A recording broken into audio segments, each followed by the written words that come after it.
Сайн байцгаана уу гадаад мэдээ танилцуулъя. Америкийн нэгдсэн улс Украины албаны төлөөлөгчид Сауди Арабид уулзсан байна. За энэ хүү яриа хэлцээний гол зорилго нь Украинд өрнөж байгаа дайн байлдааны үйл ажиллагааг зогсоох зорилготой. За үүний хүрээнд бол талууд уулзсан байна. За тэд бол яриа хэлцээ амжилттай явж дууссан гэдгийг бол Украины талаас онцлон мэдэгдэж байна. За Украины батлан хамгаалахын сайд Рустерм Умеров Мем гарагт олон нийтийн сүлжээгээр дамжуулан түүний багийнхан Америкийн талтай хийсэн уулзалтаа дуусгасан яриа хэлцээ үр дүнтэй болсон гэж мэдгдсэн. За Умеров нэмж мэдэгдэхдээ хэлцээнд оролцогч талууд эрчим хүч зэрэг гол асуудлуудыг хэлэлцсэн гэж мэдэгджээ. Өнгөрсөн 7 хоногийн лавг гарагт Украины ерөнхийлөгч Владимир Зеленский, Америкийн нэгдсэн улсын ерөнхийлөгч Дональд Трамп нар уцаар яриа хэлцээ хийсний дараа Сауди Арабын нийслэл Эр-Рияд хотод бол энэхүү уулзалт болсон байна. За Эр-Рияд хотод Ням гарагийн орой болоход Америкийн нэгдсэн улс болон Украины талууд Сауди Арабид байрлах тансаг байгууламжийн нийгэмд нь хаалттай хаалганы цаана бол уулзсан байна. За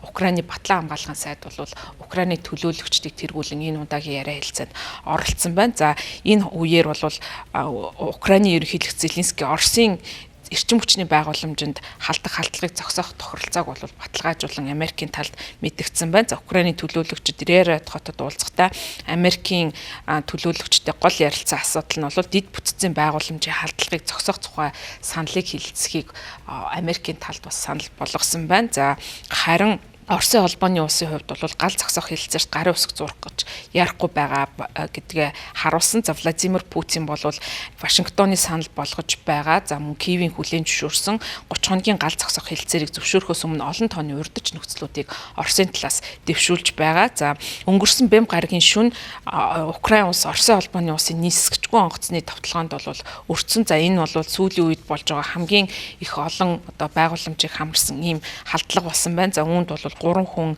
өртөж үүнээс дотор 5 настай охин амин бас өргөцсөн ийм харамсалтай явдал болсон байна. За Украины ерөнхийлөгч Владимир Зеленский энэ явдалтай холбогдуулан Ням гарагт орой үг хэлэхдээ бид Путин цохилтыг зогсоох бодит тушаал өгөхийг түлхэх хэрэгтэй. Энэ дайныг авчирсан хүн үнийг өөрөө зайлуулах ёстой гэсэн мэдээллийг хийсэн байна. За энэ уулзалтын Сауди Арабид хийсэн уулзалтын дараа Америкийн нэгдсэн улсын төлөөлөгчид мөн Оросын холбооны улсын албаны хүмүүстэй даваа гарагт хилцээ хийхээр төлөвлөж байна. За Путин бол инх тайвныг хүсэж байгааг би мэдэрч байна. Даваа гарагт Сауди Арабид уулзалт болохоос өмнө бодит захид дэвшил гарна гэдгийг ерөнхийлөгч Трампын бие төлөөлөгч Стив Виткоп мэдгдсэн байна. За харин Оросын холбооны улсын зүгээс бол энэхүү Америкийн эерэг хүлээлттэй төдийлөн санал нийлэхгүй байгаагаа мэдгдсэн. За Кремлийн хэвлийн төлөөлөгч Дмитрий Песков мэдэгдэхдээ бид замынхаа дөнгөж ихэнд явж байна гэдгийг Оросын төрийн мэдээллийн телевизэд хандан ярьслах үеэрээ мэдгдсэн байна.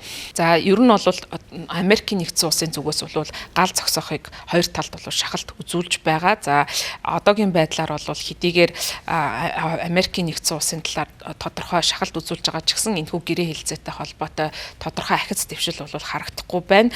За олон нийтийн зүгээс за ялангуяа барууны орнууд бол энийг юу гэж үзэж байгаа гэхээр Америкийн нэгдсэн улс Оросын холбооны улсад дарамт шахалт үзүүлэх гэхээсээ илүү харин ч Оросын талд орсон ийм мэдлэгдлийг хийж байна гэж үзэж байна. За тухайлх юм бол амралтын өдрүүдээр Трампыг дэмжих сэтгүүлч Такер Карлсонтай ярилцлага хийсэн байна. Стив Виткоп за энэ үеэрээ бол Америкийн нэгдсэн улсын гал зогсоох үйл ажиллагаатай холбоотой мэдээллүүдийг хийхдээ Украин бол ер нь байгаагүй улс. За Оросыг өдөөн хатгасан, Путин бол хөлсөн үгэндээ хүрдэг, итгэж болох үсгүй гэсэн ийм мэдээллийг хийсэн олон нийтийн гайхамширлыг бас төрүүлсэн байна. За энэ Украинтай хийж байгаа яриа хэлцээ, за мөн Оросын холбооны улстай хийж байгаа яриа хэлцээнд голлох үүрэг гүйцэтгэж байгаа Стив Виткопийн хувьд бол Америкийн нэгдсэн улсын ерөнхийлөгч Дональд Трампын томилсон ийм илч байгаа. За түүний хувьд бол өмнөх ажлын туршлагыг авч үзэх юм бол Нью-Йоркийн үл хөдлөх хөрөнгийн салбарт бол он удаан жил ажилласан. За ерөнхийлөгч Дональд Трамптай бол байнга гольф тоглодог, гольфын хамтрагч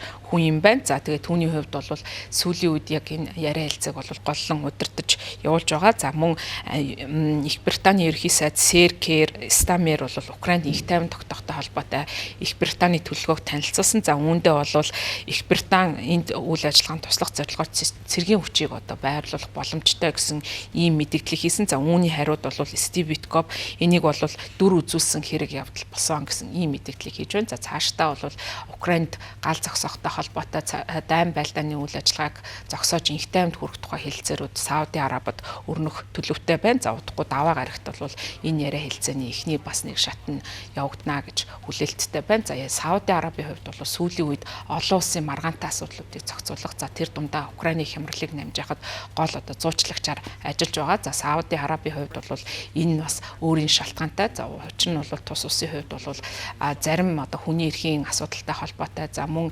сэтгүүлчийг одоо хөнөөсөнтэй холбоотой асуудлуудаар олон улс дахь нэр хүнд нь бол унаад байсан. За тэгэхээр энэхүү нэр хүндээ эргэн сэргээж авах зорилгоор бол энэ удаа дараагийн инхий яриа хэлцээг өөрийн нутаг дэвсгэр дээрээ зохион байгуулж байгаа. За нөгөөтэйгүр Сауди Араб бол эдийн засгийн хувьд бол газрын тос болон нефтээс ихээхэн ийм хамааралтай улс байгаа. Тэгэхээр энэ байдлаа өөрчлөх, олон улсын аялал жуулчлалыг өөртөө татах зорилгоор бас имижээ сайжруулах ийм шаардлага байгаа учраас бол олон улсын инхий хэлэлцээрийг өөрийн нутаг дэвсгэр дээр зохион байгуулсан санаачлагыг гаргаж байгаа. За үүндээ ч гэсэн тодорхой амжилттай явж байгаа. За мөн нөгөөтэйгүр бол Сауди Араб нь Америкийн нэгдсэн улстай гол түншилдэг ийм Арабын гол улс бол болдог. Тийм учраас бол Сауди Арабыг одоо сонгож Америкийн нэгдсэн улс яриа хэлцээ зохион байгуулж байгаа нь нөгөө талаар эдийн засгийн хамтын ажиллагааг өрнүүлэх сонирхолтой байгаа. За ялангуяа Америкийн нэгдсэн улс өөрийн үйлдвэрлэсэн батлан хамгаалах зэвсэг технологиг Сауди Арабид худалдах ийм одоо томоохон хэмжээний яриа хэлцээ өрнөж байгаа. За энэ утгаараа бол Сауди Арабид ийм талтай